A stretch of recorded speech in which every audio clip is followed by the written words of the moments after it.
Graça e paz, irmãos.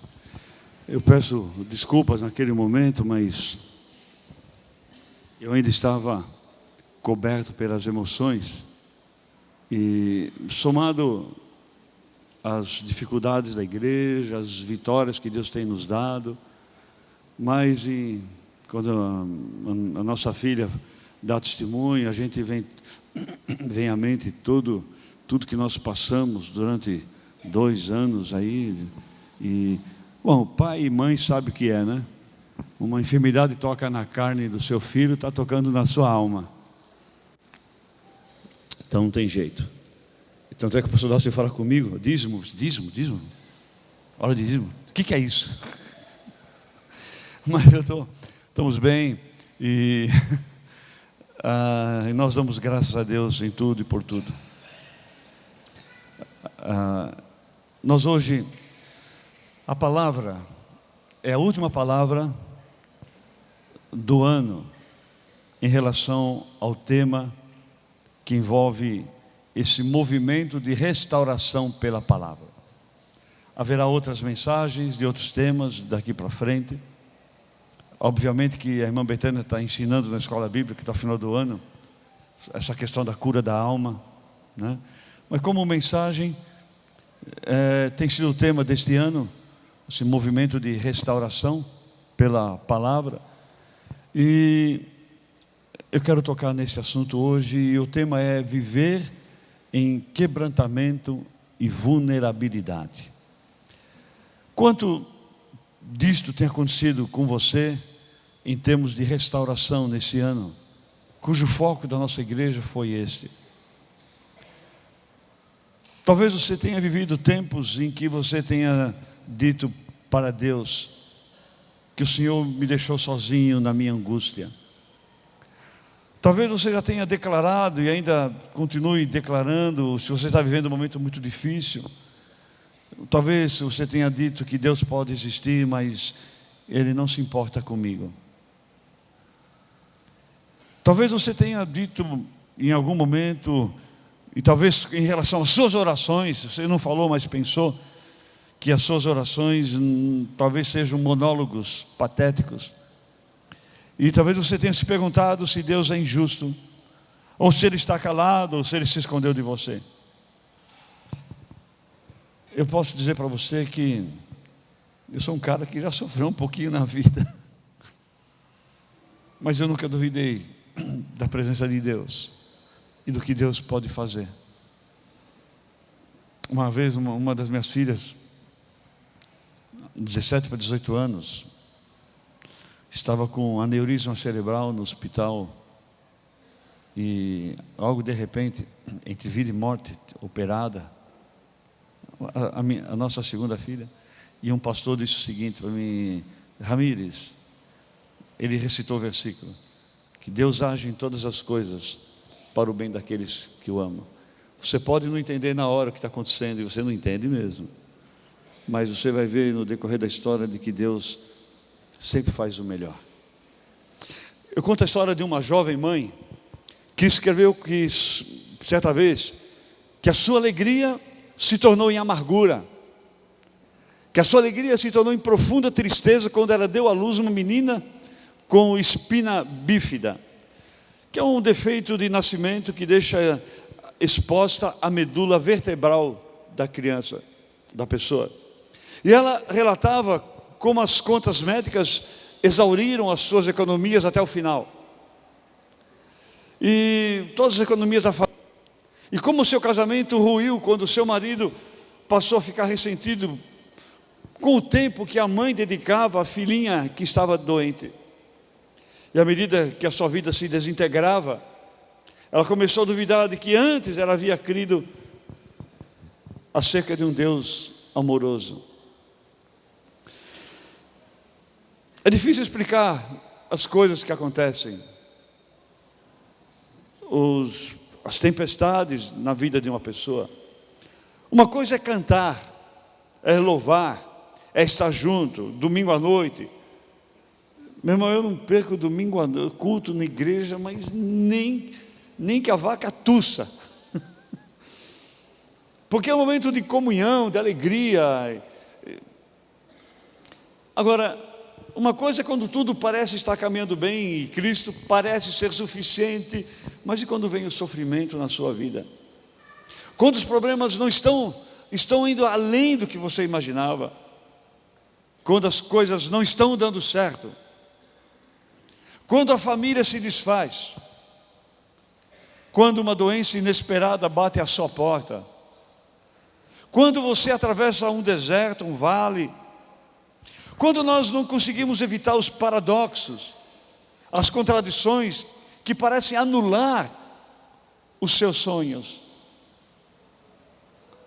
quando as tempestades chegam, nós constatamos que nós não estamos totalmente preparados para elas.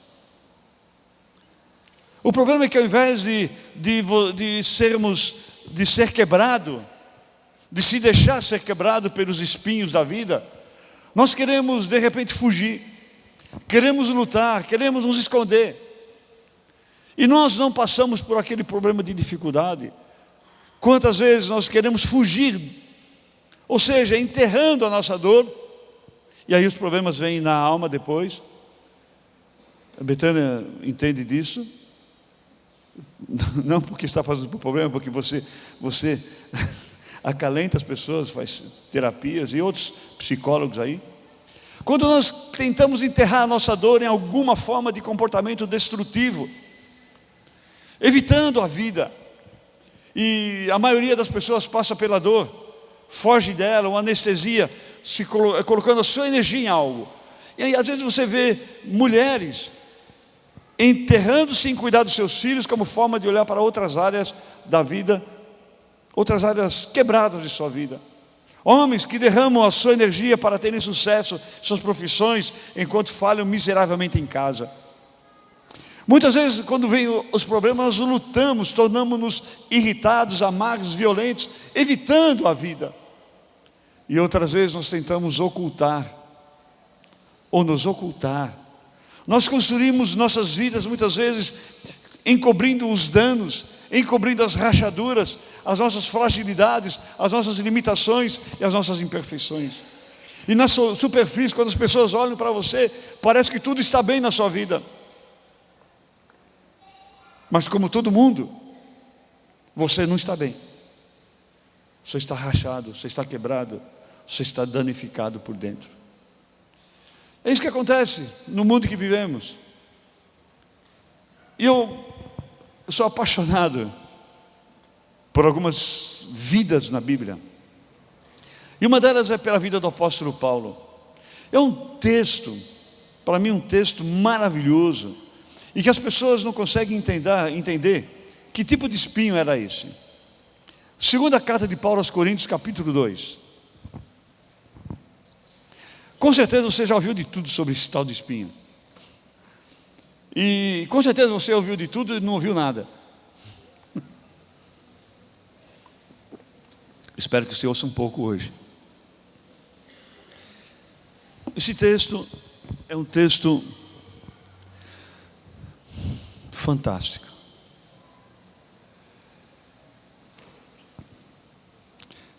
Eu quero fazer diferente hoje. Eu vou ler os versículos ímpares. E quem tem a Nova Versão Internacional, eu espero, não é, pastor Dácio? Nós conversamos com o pessoal que ano que vem a gente tem a Bíblia NVI para vender aí, né? Já está tudo, as coisas estão acertadas, vão ter um cantinho aí para a gente ter uma pequena livraria, onde as pessoas que vão chegando podem ter acesso a comprar uma Bíblia popular NVI, para que você possa fazer a leitura conjunto. Então eu vou ler os versículos ímpares e vou pedir para vocês, em alto e bom som, ler os versículos pares de 1 a 10. Vamos lá? 2 de Coríntios 12. O verso 1 diz o seguinte: é necessário que eu, capítulo 12 de 2 Coríntios, eu errei? Eu falei certo? Não, é 12. Opa, boa voz a sua, hein? Na hora. Porque senão eu ia dizer que vocês não estão lendo, né? Eu dei endereço errado. Talvez eu dei. É segunda carta de Paulo, capítulo 12. Certo agora? Verso 1. É necessário que eu continue a gloriar-me com isso. Ainda que eu não ganhe nada com isso, passarei as visões e revelações do Senhor.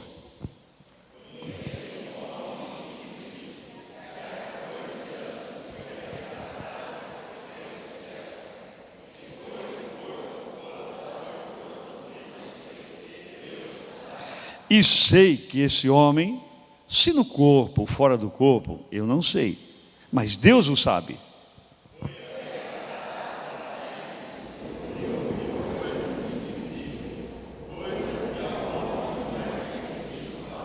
Nesse homem me gloriarei, mas não em mim mesmo, a não ser em minhas fraquezas.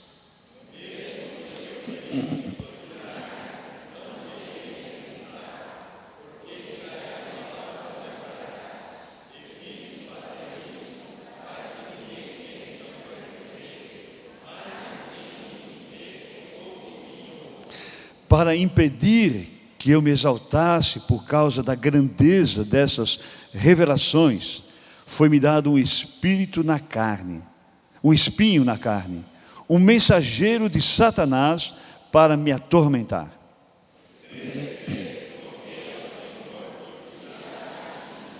Mas ele me disse: minha graça é suficiente para você, pois o meu poder se aperfeiçoa na fraqueza. Portanto, eu me gloriarei ainda mais alegremente em minhas fraquezas, para que o poder de Cristo repouse em mim.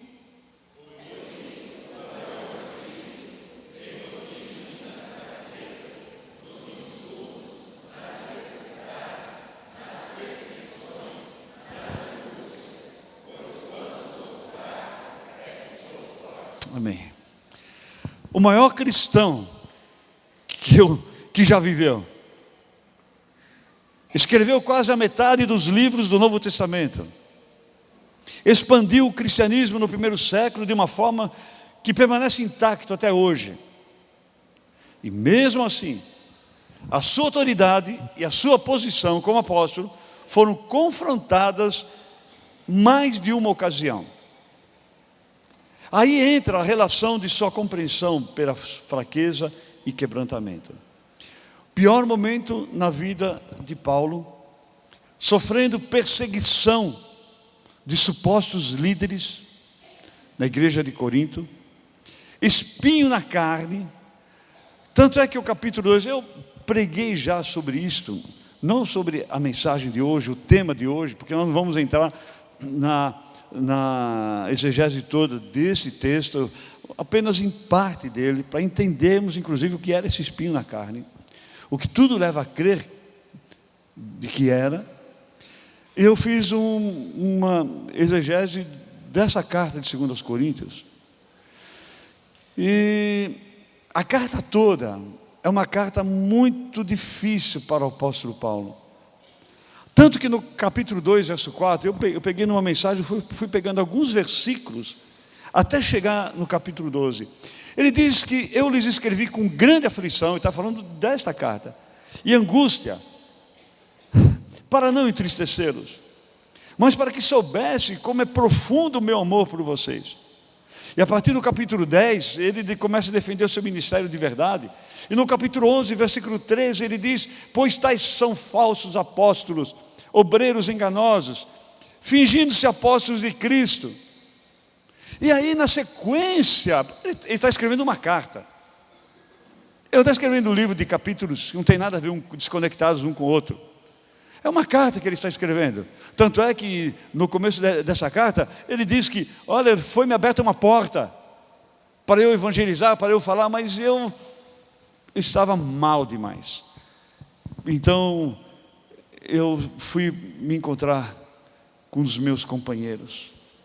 E aí no capítulo 12, verso 7, nesse conteúdo de carta, na sequência ele diz: pois é, esse negócio todo, esses líderes que estão acabando com o meu apostolado, que estão tentando acabar, que estão tentando acabar comigo, e tentando fazer de tudo, E tanto é que Corinto virou uma paçoca.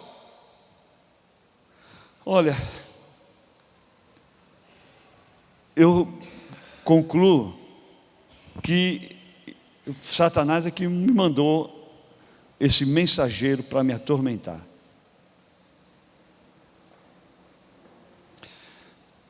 Queridos irmãos, pessoas em Corinto eram muito parecidas com as de hoje.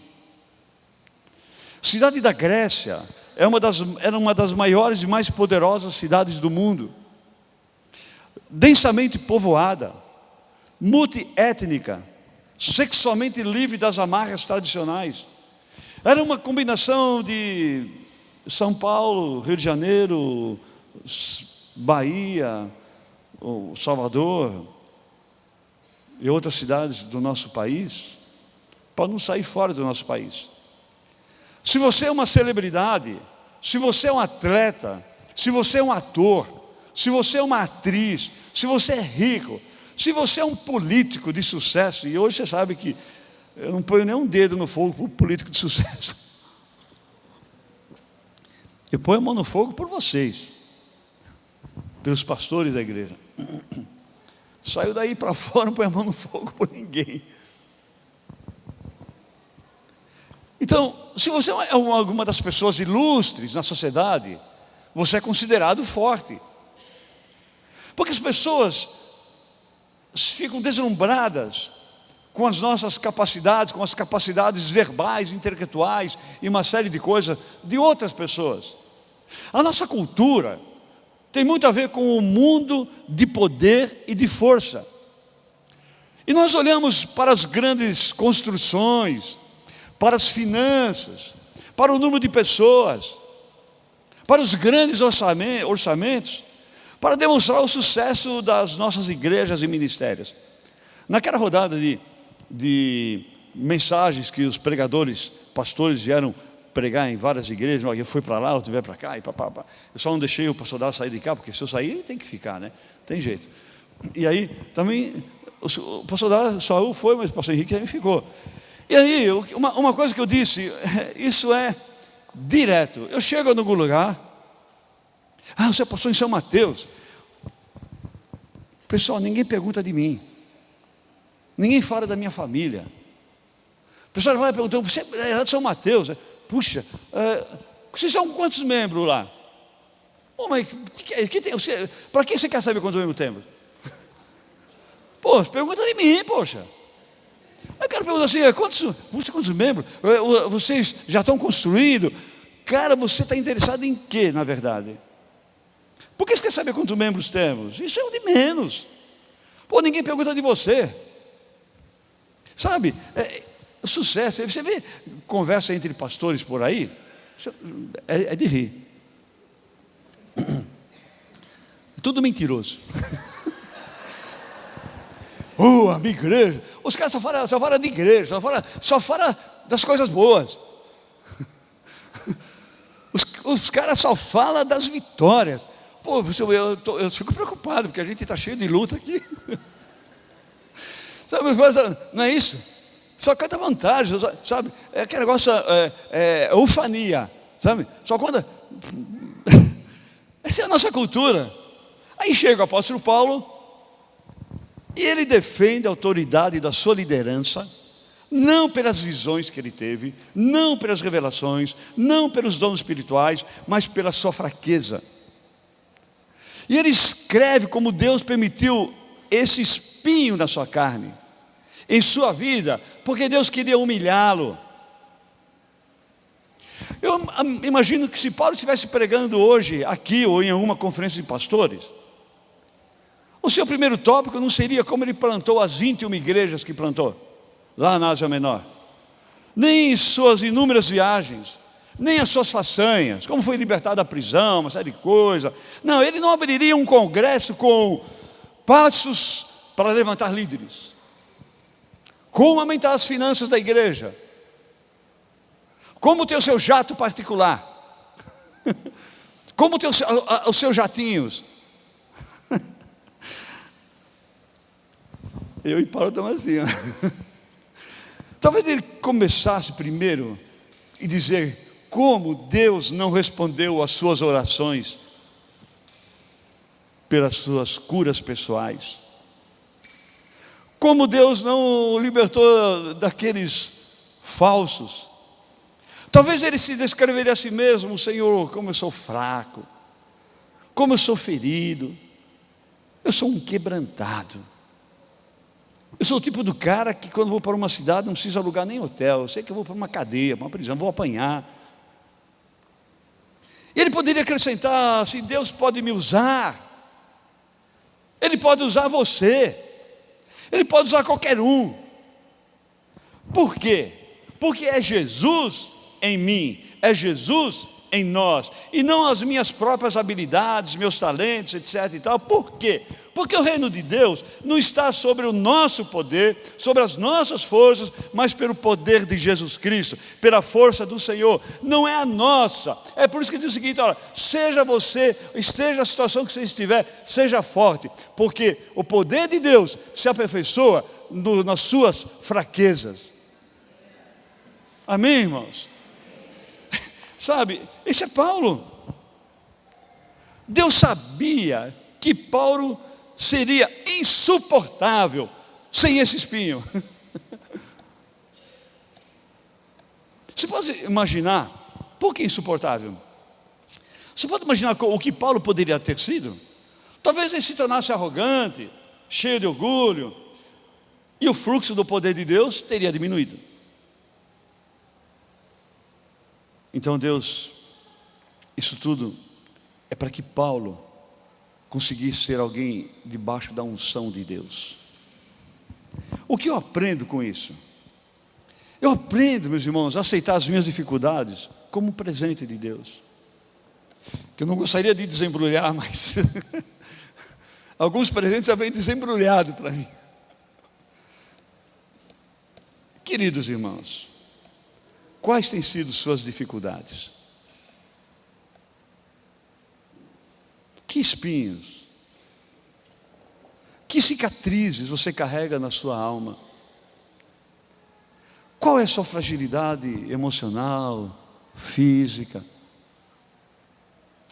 No mundo que trata fraqueza e fracasso como terminal, o mundo que trata alguém com os fracassos e fraquezas como algo que é ruim mesmo, e diz: você é um perdedor. Deus está dizendo o seguinte: esta é uma experiência humana universal, que atravessa gerações, que atravessa raças, classes sociais. Então reconheça a sua fragilidade, a sua fraqueza, não a sua própria força, não o seu poder, porque a minha graça é suficiente para você, porque o meu poder se aperfeiçoa na fraqueza daquele que reconhece as suas fraquezas, porque o meu poder não se aperfeiçoa no orgulho, não se aperfeiçoa com os fortes, mas a minha fraqueza, a minha força pertence àqueles que estão fracos, porque é aí que eu faço as coisas acontecerem, em nome de Jesus.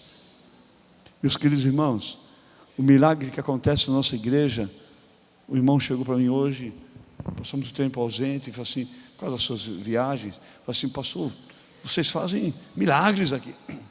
Na verdade, quem faz milagre é Deus. Quem faz milagre é Deus. Nós somos fracos, nós somos frágeis, nós somos pequenos, mas servimos a um Deus grande. Deus quer curar o seu quebrantamento, a começar do seu quebrantamento, da sua vulnerabilidade completamente, porque quebrantamento é o projeto de Deus para nossas vidas. Eu preguei sobre isso há 2 meses atrás. Eu vou contar uma história para os irmãos, de um trabalhador pobre, que ganhava vida transportando água para os seus vizinhos.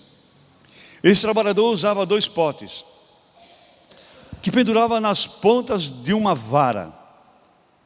Um dos potes tinha uma pequena rachadura, de maneira que quando o carregador, carregando os 2 potes, chegava ao lugar onde devia entregar água, grande parte da água desse pote rachado se perdia pelo caminho.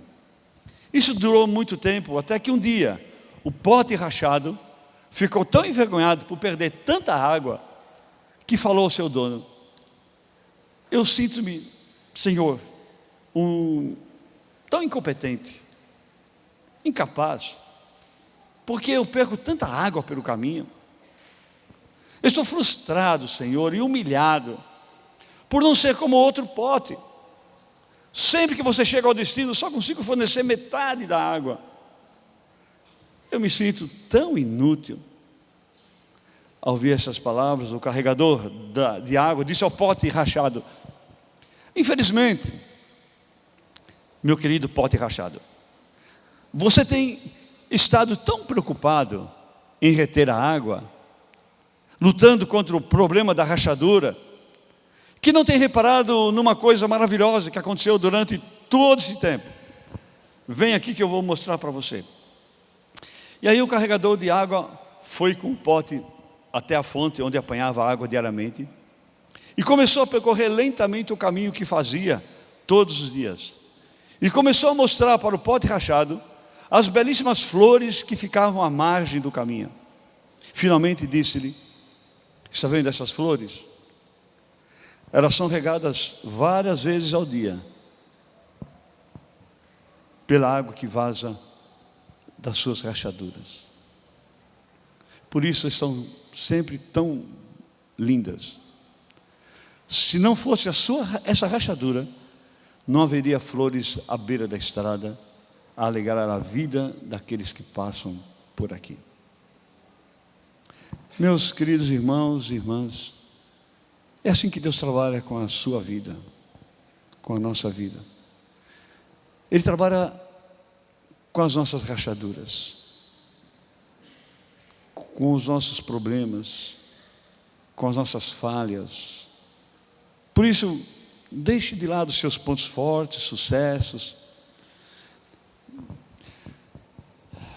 Comece a olhar, olhe para o que está fora de ordem em sua vida, que Deus quer consertar.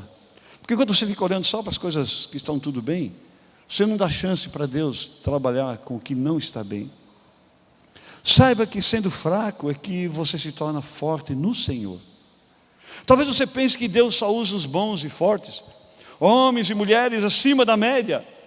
Pois bem, Moisés gaguejava, a armadura de Davi não se encaixava, João Marcos abandonou Paulo, Timóteo tinha úlcera, a esposa de Oséias era uma prostituta, a única formação de Amós era agricultura, Jacó era um mentiroso, Davi teve um caso, cometeu assassinato e abuso de poder, Noemi era uma viúva, Paulo um perseguidor, Moisés um assassino, Jonas correu da vontade de Deus, Gideão e Tomé duvidaram, Jeremias era depressivo e suicida, João Batista era tagarela, Marta era muito preocupada com as coisas materiais, Noé ficou bêbado, Salomão era muito rico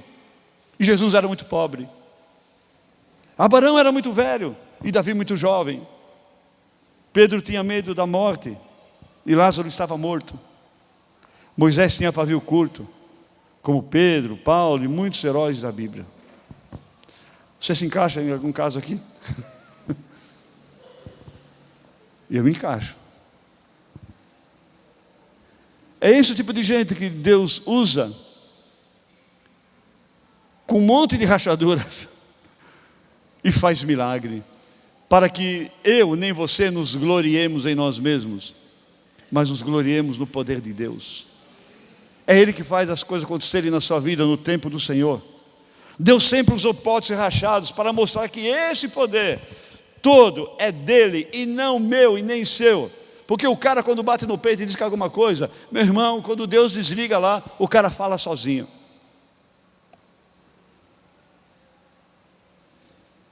Eu vou concluir essa mensagem. Esse é meu grande medo de sempre, hein?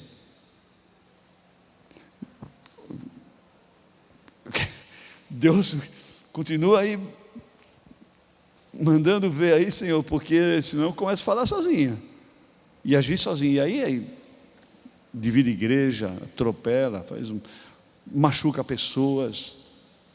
Meus irmãos, tem muitos líderes machucando tanta gente. Líderes machucando pessoas, tendo medo de pessoas, inseguras, dando uma de bom, dando uma de... castrando as pessoas, líderes que... Eu vou concluir essa mensagem no tempo. Lembre-se, eu preguei esta mensagem, esse que eu vou dizer agora,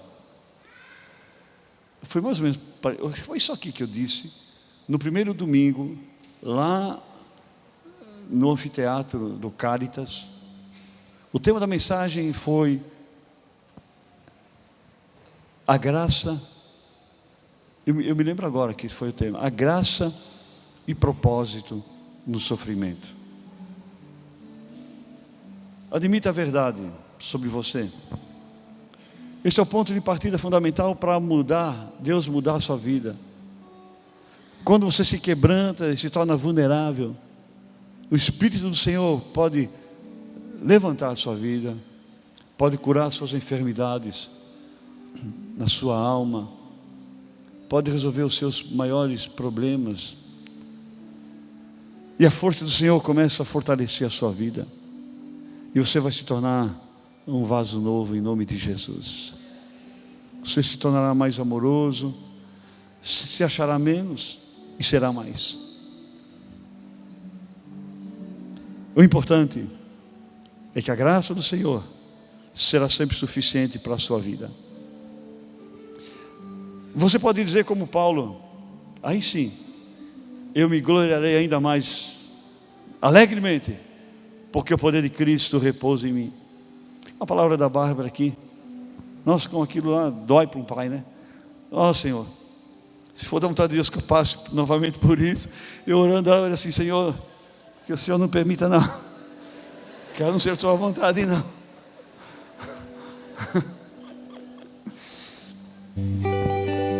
Mas quero dizer, meus queridos, primeiro, nesse final de mensagem, é que é na dor e no sofrimento que Deus mostra como age em sua vida. Sem sofrimento nós não entenderíamos a graça de Deus como ela é suficiente e maravilhosa. Em segundo lugar, sem sofrimento nós não entenderíamos o poder aperfeiçoador de Deus. E em terceiro, quando você compreende essa verdade, a sua atitude será de louvor, pessoa alegre. Apesar de, você começa a crescer. Apesar de, Deus começa a movimentar, porque Deus não age porque Ele vê as coisas acontecendo na sua vida. Ele age quando você coloca no seu coração de que vai ser assim, Senhor. Como Ele conhece o nosso coração, Deus não precisa ver acontecer, Ele sabe que vai acontecer. Quando eu digo para o Senhor, Senhor, me coloco no teu altar, assim, Deus já começa a prover a bênção, porque Deus sabe o que vai acontecer, porque Ele conhece o meu coração, Ele conhece o seu íntimo, seu sofrimento, antes de ele até acontecer. Como você conseguirá isso? Eu quero, enquanto cantamos, quero chamar à frente, numa dependência total do Senhor, colocando os seus problemas aqui, e dizer para o Senhor, minha vida vai ser realmente uma vida de oração, de dependência do Senhor, e olhos na palavra do Senhor. Eu quero orar dizendo o seguinte: Pai, em nome de Jesus, que cada palavra que foi falada aqui nesta noite esteja fazendo algo de poder na vida de cada um aqui, Senhor. Que o Teu Espírito esteja trabalhando o coração de cada um. Ó Deus, que cada um aqui não olhe só para aquilo que está bom. Nós queremos fugir das coisas que não estão bem. Nós queremos nem olhar para elas, mas elas comprometem a nossa alegria total. Porque há coisas não resolvidas do passado, do presente. Eu conheço as minhas falhas, minhas rachaduras. Então eu quero olhar para elas agora, Senhor, e dizer: eu tão necessitado eu sou da Tua graça, sabendo que o Teu poder vai se aperfeiçoar e se aperfeiçoa na minha fraqueza. Eu sou fraco, Eu preciso da tua graça e do teu poder. O Senhor conhece os meus problemas, pecados e tudo mais. Então eu quero colocar isso no teu altar e deixar que o teu poder tome tudo isso e me fortaleça e me levante, porque eu sei que com o Senhor, o espinho na carne, a tua graça, eu nem vou sentir esse espinho mais, em nome de Jesus. O Senhor pode curar e pode não curar. Se curar, glória a Deus. Se não curar, a tua graça é maior e glória a Deus. O que eu sei é que eu acredito na tua palavra. Então eis-me aqui, Senhor, com tudo que eu sou, que eu tenho, de coisas boas e de coisas que têm sido problemas na minha vida, pedindo pela tua misericórdia e pela força que vem da tua graça. Em nome de Jesus, amém. Vamos cantar, vamos ficar em pé, irmãos, vamos louvar o Senhor. E vem aqui à frente em nome de Jesus. O pastor Henrique está aqui. Deus tem falado no seu coração. Não espere duas vezes. Nós vamos orar por você. Deixe que a graça do Senhor aperfeiçoe a sua vida, fortaleça a sua vida. Em nome de Jesus, Ele tem poder. Aquilo que você não tem forças para vencer, o Senhor tem. As suas fraquezas, a força do Senhor é muito maior. Em nome de Jesus. Aleluia, Senhor.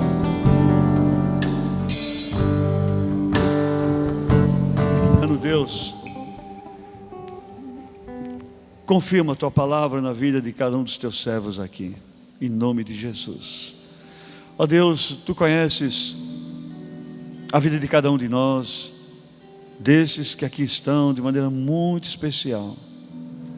Ó Deus, aquelas rachaduras que só o Senhor conhece, é o Senhor que pode curar, é o Senhor que pode soerguer, é o Senhor que pode restaurar. Estes conhecerão e se apropriarão da tua palavra, de que o teu poder, a tua força se aperfeiçoa em nossas fraquezas. Ó Deus, derrama a tua bênção. Graças a Deus, porque o Senhor tem nos visitado nesta noite com a tua unção, com a tua graça, com a tua palavra, Deus. Que cada um daqui saia diferente de como entrou, com um pouco mais da tua palavra e da tua graça e da tua unção, em nome de Jesus.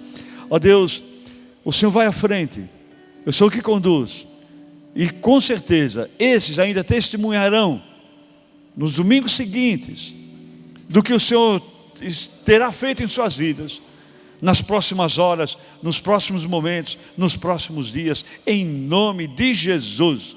Amém, amém, amém, igreja. Deus abençoe cada um em nome de Jesus. Aleluia.